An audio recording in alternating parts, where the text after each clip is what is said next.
Yang CPIM ni sikla bedek DYFI ni thakthar mungbai bo hanyo Swami Vivekananda ni fil sara dokchi tham bisi asemani sal palaikha nangmasuk borom ralaimani bisingtui o pandama kitingei DYFI ni bokhaktui thui yafarmani thamung botamo khlai lekha khamosungui thirena bai thangmosungui thirena sikla rok আজ 12ই জানুয়ারি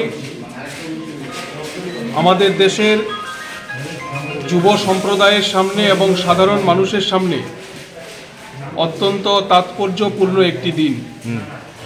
1863 সালের 12ই জানুয়ারি কলকাতার সিমলার বিখ্যাত দত্ত পরিবারে জন্মগ্রহণ করেছিলেন স্বামী বিবেকানন্দ। বিবেকানন্দ আমাদের সামনে শুধুমাত্র একজন গেরুয়া বসন পরিহিত ধর্মগুরু নন। বিবেকানন্দ হচ্ছে আমাদের সামনে এগিয়ে চলার পথপ্রদর্শক এবং বিবেকানন্দ হচ্ছে এমন একজন ব্যক্তি যিনি নতুনভাবে ভারতবর্ষের ধর্মকে, আধ্যাত্মিকতাকে পাশ্চাত্য সমাজের সামনে তুলে ধরেছিলেন। আজকের এই সময়ে যখন আমরা লক্ষ্য করছি যে সারা দেশ জুড়ে এক গভীর অমনীষা আমাদেরকে গ্রাস করছে, সাম্প্রদায়িকতার বিষাক্ত বাতাবরণে ভারতবর্ষকে বিষাক্ত করে তোলার চেষ্টা হচ্ছে, সেই সময়ে বিবেকানন্দের প্রজ্ঞা, তার বাণী, তার আদর্শ আমাদের কাছে অনুপ্রেরণা।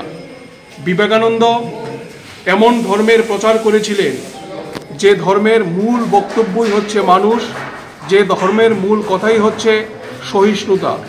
এটা শিকাগো বক্তৃতা থেকে শুরু করে স্বামী বিবেকানন্দের প্রতিটি কথায়, প্রতিটি বক্তব্যে বারবার সহনশীলতার কথাই ফুটে উঠেছে।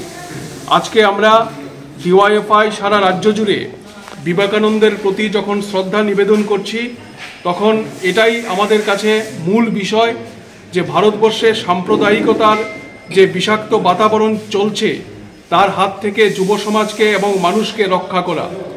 বিবেকানন্দ বলেছিলেন, আমি এমন এক ভারতবর্ষ দেখতে চাই যে ভারতবর্ষের মস্তিষ্ক হবে বৈদান্তিক আর দেহ হবে ইসলামিক। এই হচ্ছে বিবেকানন্দের ভাবধারা। আজকে তার 163তম জন্মদিবসে